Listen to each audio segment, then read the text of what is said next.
మీరు ఒక్కటి యథార్థంగా ఆలోచించండి. నేను ఇలా అన్నానని మీరు మరోలా అనుకోవద్దు. సూర్యుడికి నమస్కారం చేసేవాడు ఉంటాడు, శివాలయానికి వెళ్ళేవాడు ఉంటాడు, విష్ణు ఆలయానికి వెళ్ళేవాడు ఉంటాడు, వెంకటేశ్వర స్వామి ఆలయానికి వెళ్ళేవాడు ఉంటాడు, కాశీ వెళ్ళొచ్చి గంగ పూజ చేసేవాడు ఉంటాడు. భూమికి మనస్ఫూర్తిగా నమస్కారం పెట్టి భూమికి పూజ చేసిన వాడిని ఒకటి నాకు చూపించండి. కానీ మనకి సంప్రదాయంలో ఒకటి ఉంది, మీరు ఏదైనా కట్టుకోవాలంటే భూమి పూజ చేస్తారు. భూమి పూజ చేయడమే శంకుస్థాపన. ఎందుకనంటే అమ్మ నీ గుండెల మీద ఘాట్లు ఎడతానమ్మా, నువ్వేం అనుకోకు, నేను ఇల్లు కట్టుకోవాలనుకుంటున్నాను. ఇది మనకి ఎప్పుడున్న అలవాటో తెలుసా అండి? అమ్మ తన రక్తాన్ని పాలగా మార్చిస్తుంది, వాడు అమ్మ స్తన్యాన్ని పళ్ళు రాగానే కొరుకుతాడు. ఆవిడికి ఎంత బాధ కలుగుతుంది. ఆవిడ చటుక్కని బొగ్గ మీద కొట్టి అంతకన్నా గట్టిగా కొడితే వాడికి నొప్పెడుతుందేమోనని ఒక్క నవ్వు నవ్వేస్తుంది. అమ్మ దగ్గర ఔదార్యం లేకపోతే అసలు బిడ్డడు ఎలా బతుకుతాడండి? భూమిని ప్రతిరోజు మన పట్ల అంత కారుణ్యంతో ఉన్న మూర్తిగా మనస్ఫూర్తిగా ఆవిడికి నమస్కరించేవాడు ఎక్కడున్నాడు? తుదన ఇంతమందితో మనం తిరిగి ఇంత డబ్బు సంపాదించి నావారనుకున్నటువంటి ఒక అజ్ఞానంతో వీళ్ళందరికీ పట్టుకొచ్చి అక్కడ పెడితే శరీరం పడిపోయిన తర్వాత 2 రోజులు ఉంచుకోరు. అంతవరకు ఎందుకండి? సొంత కారున్నవాడు ఎంతమంది ముందుకొచ్చి పార్థివ శరీరాన్ని మా కారులో పడుకోబెట్టండి తీసుకెడతామని గబుక్కును ముందుకు రారు కదా. అప్పుడు ఏమంటారు? బతికున్నప్పుడంటే ఎక్కించుకుంటారు. నేను అది తప్పు కూడా నేనేం పట్టట్లేదు అందులో. ఒక అమంగళం అంతే. శివము వెళ్ళిపోయిన తర్వాత ఆ తర్వాత ఏమంటారు? ఆ ఊపిరి వెళ్ళిపోయింది అనుకోండి, ట్యాక్సీ మాట్లాడండి అంటారు. శవాల్ ట్యాక్సీలని వేరే ఉంటాయి అవి. అది తీసుకొస్తే వాళ్ళు 2 రేట్లు చెప్తారు. వెనక సీట్లో పడుకోబెడితే 5,000 అవుతుందండి, డిక్కీలో పడుకోబెడితే 1,000 రూపాయలు అవుతుందండి అంటాడు. అప్పుడు మాట్లాడేవాడు ఏమంటాడంటే, ఒరే ఎందుకురా పాడి చేసిస్తాం అనవసరంగా, ఇంక ప్రాణం పోయిన తర్వాత ఎక్కడ పడుకోబెడితే ఏంటి, డిక్కీలో పడుకోబెట్టే అంటాడు. అంటే వాడు 6 అడుగులు పొడుగున్నాడు, చాలా పొడుగు, ఆ మనిషి పట్టడని ఏం చూడరు. వాయువు వెళ్ళిపోయిన తర్వాత కొరియబారిపోయిన శరీరాన్ని విరిచినట్టు విరిచేసి తోసేసి డిక్కీ వేసేసి తీసుకుపోతారు. ఎక్కడుందండి మనిషికి విలువ? ఆ శివము వెళ్ళిపోయిన తర్వాత అలాంటి శరీరాన్ని ఎవ్వరూ పుచ్చుకోరు. ఏమన్నా కాసేపు నా చెప్పులు ఉంచుకోండి అంటే ఉంచుకుంటారు, కాసేపు ఈ శవాన్ని అట్టే పెట్టండి అంటే ఎవడు పుచ్చుకోడు, నీ అసాధ్యం కొలబడువు అంటారు.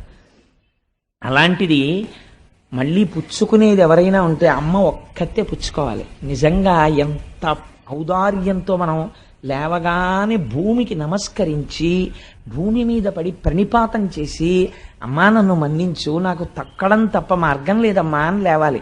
కానీ మనం నమస్కరించకపోయినా ఆవిడ ఏమీ అంటలేదు, అన్నం పెడుతోంది, క్షేమం కోరుతోంది. ఆవిడ మంగళప్రదురాలు కాదని మీరు అనగలరా? ఇది మంగళప్రదురాలైన గోవు ఏడుస్తోందని చెప్తే. ఇప్పుడు ఆ గోవు ఏడుస్తుంటే ఎద్దడిగింది, నువ్వెందుకు ఏడుస్తున్నావు, నీకేం బాధ కలిగింది, నువ్వు చాలా సంతోషంగా ఉండేదానివి కదా. ఒకప్పుడు రేఖామయద్ధుధా కలశాతపత్ర వజ్రాంకుశాంబురుహ కల్పక శంఖ చక్రై అని ఆ అమృతపాత్ర, వజ్రము, నాగలి, శంఖము మొదలైనటువంటి గుర్తులు కలిగినటువంటి శ్రీపాదములు కలిగినటువంటి స్వామి నడయాడినటువంటి భూమి కదా, దేనికి ఏడుస్తున్నావు నువ్వు అని అడిగింది. అడిగితే భూమి అంది, దేనికి ఏడుస్తున్నానో తెలుసా, నాకు ఏదో బాధ కలిగిందని నేను ఏడవట్లేదు, నా బాధ ఎప్పుడు అలాగే ఉంటుంది, కృతయుగమైనా ఇంకోటైనా. మీరు బాగా గుర్తు పెట్టుకోవలసిన లక్షణాన్ని చెప్తోంది భూమి. భూమి బరువు గురించి ఏడవదో. నాకు కొడుకు పుట్టాడనుకోండి, మళ్ళీ ఇంకోడు పుట్టేశాడు రా బాబోయ్ నేను మళ్ళీ వాడిని మొయ్యాలని భూమి ఏమి ఏడవదు. ఒకడు వెళ్ళిపోయాడు అనుకోండి, అమ్మయ్యా కొంత బరువు తగ్గింది బాబోయ్ అని భూమి సంతోషించదు. భూమి ఫిజికల్ వెయిట్ అంటే పైన ఉండేటటువంటి సామాన్యమైన బరువు గురించి భూమి ఎన్నడూ ఏడవదు. పిల్లాడు 2 కంచాల అన్నం తిన్నా అమ్మ బాధపడదు, షేరు పాలు తాగినా అమ్మ బెంగ పెట్టుకోదు, తన అన్నం తినడం మానేసి నేను తినేశాను రా అని కొడుక్కి పెట్టేస్తుంది. అమ్మ ఎప్పుడు బాధపడుతుంది? కొడుకు అబద్ధాలాడి తండ్రికి అపఖ్యాతి తీసుకొస్తే అమ్మ బాధపడుతుంది. ఇప్పుడు బాధపడుతోంది గోవు, దేనికి బాధపడుతోంది? బయట ఉన్న బరువు కేడవట్లేదు. ఇది చెప్తున్నారు కలియుగ ప్రారంభంలో ఎందుకు భూమి ఏడుస్తుందో. అలా ఏడవకుండా చూడవలసిన బాధ్యత నీ మీద ఉన్నది. ఎందుకు ఏడుస్తోంది ఆవు? ఇప్పుడు చెప్తోంది కలి ప్రవేశించాడయా అని. నేను ఏడుస్తున్నానంటావేమిటి? నేను ఎందుకు ఏడుస్తున్నానో కారణం ఏమిటో తెలుసా? నీకు 3 కాళ్ళు లేకపోవడం. నీ 3 కాళ్ళ లేనితనాన్ని చూసి నేను ఏడుస్తున్నానంది. ఇదేమిటి ఈ గమ్మత్తైన మాట? ఏమిటి ఆయనకి 3 కాళ్ళు లేకపోతే ఈవిడ ఏడవడం ఎందుకు అంటే, ఆవిడంది ఈ లోకంబున పూర్వము 4 పాదముల చేత నీవు నడతువు, నేడా శ్రీలలనేశుడు లేమిని కాలముచే నీకు ఒంటి కాలయ్యకదే. కాలముచే ఎంత గొప్ప మాట వేసేసిందో చూడండి. కలి బలవంతంగా వచ్చాడా? రాలేదు. ఈశ్వరుడు అనుగ్రహించాడు. కలియుగం అంతే, వాడు రావాలి. దారి ఇచ్చాడు. ఇవ్వడమే కాలం దారి ఇచ్చింది. కాలము ఈశ్వర రూపం. దారి ఇచ్చింది, వచ్చాడు. ఆయన వచ్చాడు. వస్తే నీకెందుకు బాధ అంటే, కాలముచే నీకు ఒంటి కాలయ్య కదే. ఆ కలి లోపలికి ఇంకా అడుగు పెట్టి ఉంచుకోలేదు పాదాలు. మారిపోయింది పరిస్థితి. ఏమిటైంది ఇప్పుడు అంటే, బిడ్డలు తల్లిదండ్రులను చూడడానికి ఇష్టపడము లేదు. పెద్దవారైపోయినటువంటి తల్లిదండ్రులు చాలా బరువుగా అనిపిస్తున్నారు పిల్లలకి. పిల్లల యొక్క యోగక్షేమాల్ని చూసి వాళ్ళని వృద్ధిలోకి తీసుకురావడానికి సంస్కారయుతంగా ముందు పిల్లలకి సంస్కారం నేర్పాలని పెద్దలు ఆలోచించడం లేదు. ధర్మము విచ్చిపోతోంది. పూర్వం 4 పాదములు నీకుండేవి. ఇది మామూలు ఎద్దు కాదు. ఇప్పుడు మీరు గుర్తుపట్టాలి, ఆ ఎద్దెవరు? ధర్మము. ధర్మమునకు భూమికి ఎంత దగ్గర సంబంధమో చూడండి. నీకు 4 పాదాలు ఉండేవి. ఏమిటా 4 పాదాలు? 1 సత్యము, 2వది శౌచము, 3వది తపస్సు, 4వది దయ. ఈ 4 పాదములతో ధర్మం నడుస్తుంది. ఇలా నడిచేటటువంటి 4 పాదములు కలిగినటువంటి ధర్మం అనబడేటటువంటి వృషభమునకు, అందుకే శంకరుడు వృషభాన్ని ఎక్కుతాడంటాడు. అంటే ఆయన ధర్మమును అధిరోహించి నడుస్తాడు ఆయన.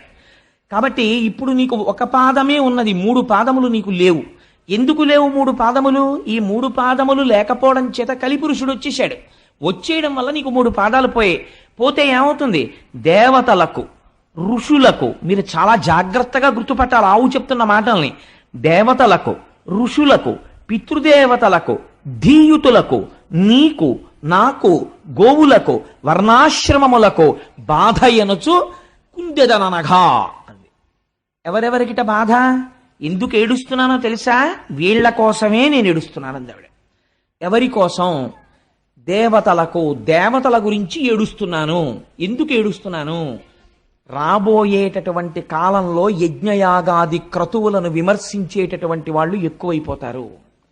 యజ్ఞయాగాది క్రతువులు ఒక్క మన సనాతన ధర్మంలో మాత్రమే ఉంటాయి, ఇంకెక్కడా లేవు.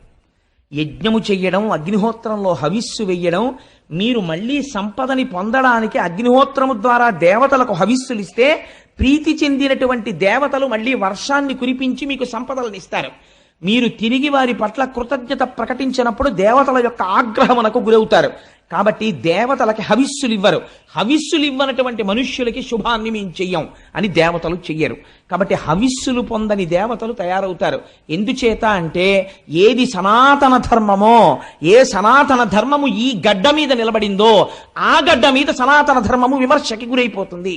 కాబట్టి ఏమైపోతుంది? యజ్ఞయాగాది క్రతువులు నశించిపోవడం ప్రారంభం అవుతుంది.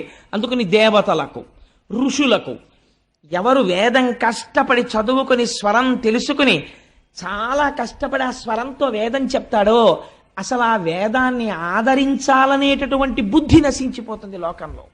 ఎవడు తపస్సుతో ఉన్నాడో, ఎవడు నాకు లోకములో విషయసుఖములు అక్కర్లేదని జడలు కట్టి భగవంతుని ఎందున్నాడో వాడిని రాళ్లు పెట్టి లోకం కొట్టేటటువంటి రోజు వస్తుంది. అలాంటి వాడిని చూసి నిష్కారణంగా విమర్శ చేసేటటువంటి రోజులు బయలుదేరిపోతాయి. నేను ఈ మాట అంటే నేను అసందర్భంగా అన్నానని మీరు అనుకోకండి. నేను తరచూ ఒక మాట చెప్తుంటాను. నాకు ఎక్కడైనా నేను తెల్లటి బట్టలు కట్టుకుని వెళ్ళిపోతుండగా నాకు కె విశ్వనాథ్ గారు కనపడితే, విశ్వనాథ్ గారికి నాకు మధ్యలో ఒక మురుగుడు గుంట ఉంటే, నేనది మురుగుడు గుంట ఉందని పక్కకి కూడా వెళ్లకుండా వారి పాదములకు ప్రణిపాతం చేయడానికి మురుగుడు గుంటలో పడిపోతాను అంటుంటాను. ఎందుకని అంటే, బహుశా సినిమా రంగంలో ఆయన ఒక ఋషి. నేను ఈ మాట ఎందుకంటున్నానో తెలుసా అండి? ఆయన ఒక సినిమా తీశారు, నాకు ఆ పేరు జ్ఞాపకం లేదు, కానీ అందులో ఒక ఆఫీసరు వేదం చదువుకున్న వాళ్ళకి స్టైపెండ్ గ్రాంట్ చేస్తాడు. వేదం చదువుకుని 60 ఏళ్ళో 70 ఏళ్ళో వచ్చేసి వృద్ధుడైపోయినటువంటి పండితుడు పైన వస్త్రం కూడా లేకుండా ఉత్తరీయం వేసుకుని వచ్చి నిలబడితే ఆఫీసర్ ఎదురుగుండా 4 కుర్చీలు ఖాళీ ఉంటాయి. కూర్చోమని కూడా చెప్పడు, గోళ్లు కొరుకుతుంటాడు ఆయన. గోళ్లు కొరుక్కోవడం అంటే పని లేనివాడు చేసే పని ఏంటో గోళ్లు కొరుక్కుంటున్నాం అని. ఆయన కాలం గురించి మాట్లాడుతుంటాడు, అది విచిత్రం. అసలు కాలస్వరూపమైన ఈశ్వరుడు గురించి వేదం చెప్తోంది. వేదం చదువుకున్న వాణ్ణి నించోపెట్టాడు, తను కూర్చున్నాడు. ఏమిటండి మీకు స్టైపెండ్ ఇమ్మంటారు, మీకేమొచ్చు చెప్పండి అంటాడు. ఘన చెప్పడం జట చెప్పడం అంటే మాటలు కాదు. ఆయన ఘన జట చెప్తుంటే అబ్బబ్బబ్బబ్బబ్బా మాట మళ్ళీ ముందు పెట్టి వెనకబెట్టి ఎంతసేపు చెప్తారంటే టైం వేస్ట్ అంటాడు. సరే, ఆ తర్వాత ఇప్పుడు నేను సినిమా గురించి అంత ఎందుకు గానండి అంటే, ఏమైంది కలియుగం ఎలా ఉంటుందో సెల్యులాయిడ్ మీద విశ్వనాథ్ గారు చూపించారు. ఇలా చూపించిన డైరెక్టర్ని ఒకటి నాకు చూపించండి. వేదము అవమానింపబడుతుంది. వేదం గురించి తెలుసున్నవాడు వేదం గురించి మాట్లాడాలి. వీడికి ఏం తెలుసు అని వేదం చదువుకున్న వాడికి వీడు స్కాలర్షిప్ను వీడు స్టైపెండ్ గ్రాంట్ చేస్తాడు. ఘన జటా చదువుకున్న 70 సంవత్సరముల మహాపండితుణ్ణి నిలబెట్టి వేదం చదివితే వీడు నిర్ణయించి నెలకు 200 రూపాయలు గ్రాంట్ చేసేంత మొనగాడా? అంత అద్భుతంగా విమర్శ చేశాడు మహానుభావుడు. అందుకని దేవతలకు, ఋషులకు, పితృదేవతలకు తద్దినాలు పెట్టేవాళ్ళు కొరవైపోతారు. పితృదేవతలు ఏడుస్తుంటారు. ఒక్కడు తద్దినం పెట్టేవాడు కనపడ్డం. ఎందుకు పెట్టడు అంటే, ఎందుకండి శ్రాద్ధం పెట్టడం? శ్రాద్ధం అంత షార్ట్ కట్ ఏది ఉండదు. నేను ఒక మాట అంటే మీరు ఏమనుకోకండి, భాగవతంగా చెప్పేస్తే భాగవతం ఎందుకండి? పెద్ద కోడల్ని ఇంటికి తెచ్చుకునే ముందు అంత జాగ్రత్త ఎందుకు పడతారో తెలుసా? రేపొద్దున్న పితృదేవతలకి అందాలి అంటే ఆ పెద్ద కోడలు దీపం పెట్టాలి. కొడుకును పుట్టినటువంటి వాడు పెడితే అందుకోరు, కోడలు దీపం పెట్టాలి. తల్లిదండ్రుల పట్ల, అత్తమామల పట్ల సంస్కృతి సంస్కారం ఉన్న కోడలైతే దీపం పెడుతుంది.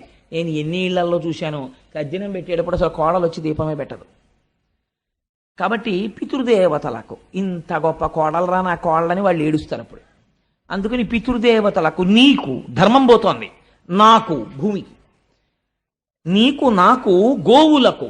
ఆవులు అవమానింపబడతాయి. ఎప్పుడు చెప్పేసిందో చూడండి, కలియుగ ప్రారంభంలో చెప్పేసింది. ఆవుల్ని కొడతారు, ఆవుల్ని అమ్ముతారు, ఆవుల తోళ్లు తీసేస్తారు, ఆవు మాంసం తింటారు. గోవు అవమానింపబడిన చోట ఏ గోవు నుంచి వచ్చిన సమస్త పదార్థములు గౌరవింపబడ్డాయో అక్కడ గోవుల్ని రక్షించుకోవడానికి కేంద్రాలు వెలియవలసినటువంటిది, ఉద్యమాలు నడపవలసినటువంటి దౌర్భాగ్యం ఈ జాతికి వచ్చేస్తుంది.